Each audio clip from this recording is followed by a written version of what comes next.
let's hope this first spot you've brought me to, Adam, is a cracker of a spot. We haven't caught a bite yet. What's going on? You said first cast. Come on. First cast. You haven't got it back in yet. It's back in now. Good one.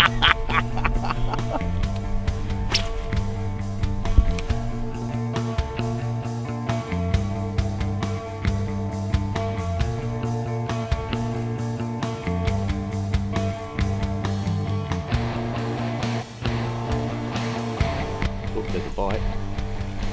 Oh, missed it. But it was a bite.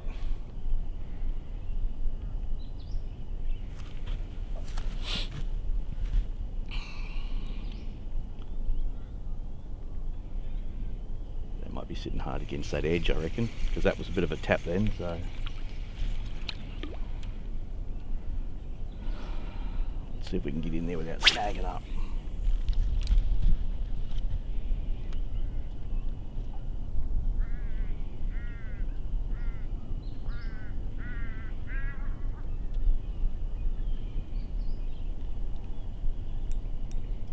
Didn't I say get in there without snagging up? Well, this is just an excuse to tie in another lure.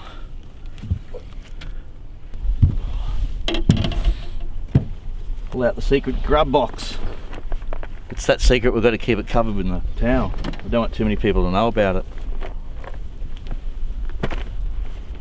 Oh, grub heaven.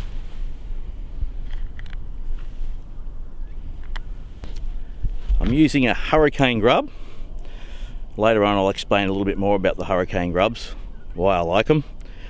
The tail action is far better than any other grub I've used, and it's a 1/16 jig head. And what we're doing here today is we're casting in as close as we can into that edge where we can see there's a bit of a rock wall and the rocks come out and then there's a bit of a drop off.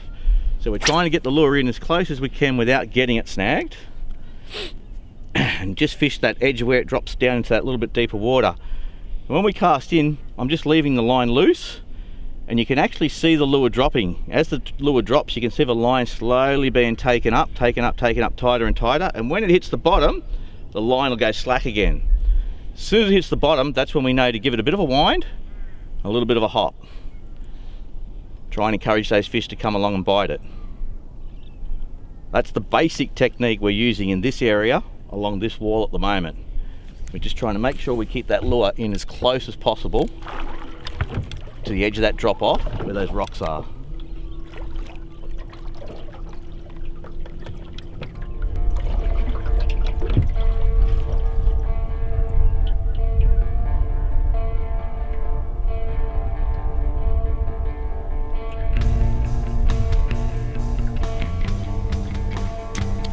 Must be small or they're whiting or something. Here we go, here we go. Oh. Still playing with it. Eat it.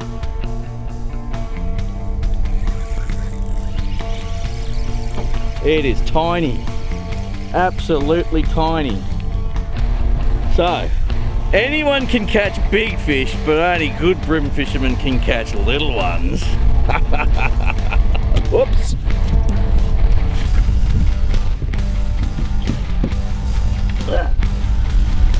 Come to Taree, they say. Fish the Manning, they say. There's big fish down here. Oh, I can't even get him in the hand.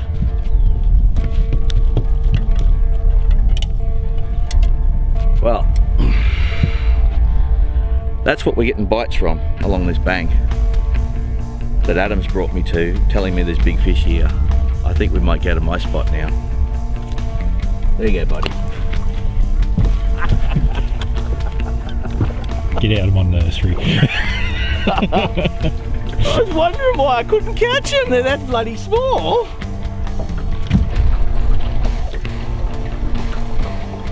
Maybe only the small ones are eating at the moment. There's one. It's amazing how moving the boat all of a sudden start catching fish. We're just too close to the bank. Moved out, fish a bit further off the bank, and we get fish start to show up. Not the big fish that we're after, but you've got to find fish before you can catch them. Only another little squeaker. We've been fishing pretty close to the bank along here. We haven't been getting much except the odd little bite. We've noticed on the sounder, we've been looking at the sounder, you can't see it there, but there was lots of fish out well off the bank. So what we've done now is we've moved the boat off the bank. So instead of casting to the edge, we're casting to about 5 or 6 meters off the bank, and we're fishing that second drop off. And that's where we're finding we're getting bites now. Now we just need to see if we can find where the bigger fish are sitting. If they're in the same area or whether they're somewhere else.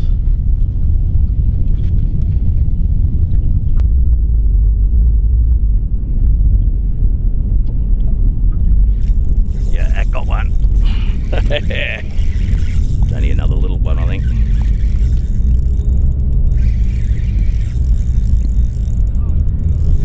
It might not be.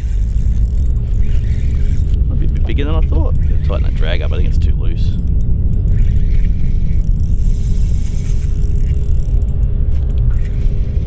Oh yeah, that's better. That's what we want to see.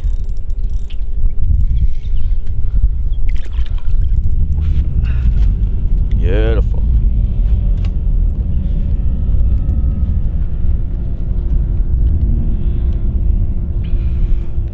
Hurricane grub, and as usual, because I use these sickle hooks, it's got him right in the corner of the jaw. They work just like a circle hook. They're fantastic. They go in, they don't come back out. Since I've been using the sickle hook, I virtually have eliminated my pulling of hooks and losing a fish close to the boat. Unless you foul hook them, you get them 9 out of 10 times right in the corner of the mouth. Let this fella go.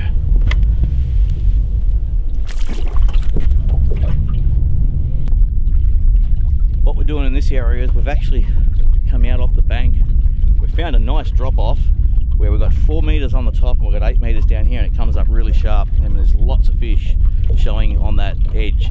So I've gone to a 1/6 jig head, still using a grub, and I'm throwing it out into the deep water and letting it come back in with the current to where that edge is, and then I'm popping it back up the edge. So the lure's going down and then it's coming back up onto the top. There's some really nice fish showing on the sounder at the bottom. That's what we're trying to see if we can catch. They've been hard to get, but you just never know. You just got to keep peppering them and see what happens. The fish on the top, there are a lot more, but the size is a lot less. So every time we go back over that edge and come into the shallow water, we're getting brim, but they're a lot smaller than the ones we actually want to target, which are in that deeper water. So we've got the boat on spot lock, which is not really a way I like to fish this deep water. I like to keep moving with the current, but unfortunately it's the only way we can fish this properly without continually driving up and down, because it's only a small area that we're covering the lures over. So we'll get this back in the water and see how we go. There's one. Just seen that line tick then. I don't know what this is, it comes straight to the surface. Might be a tailor or something. Brimbo. Yeah, it's a brimbo. They fight hard down here. Fat fellas too. Look at that. Fat guts. And again, that sickle hook, corner of the mouth. 9 out of 10 times. If you ever get your chance to get yourself some sickle hooks and jig heads, grab them. You won't be disappointed.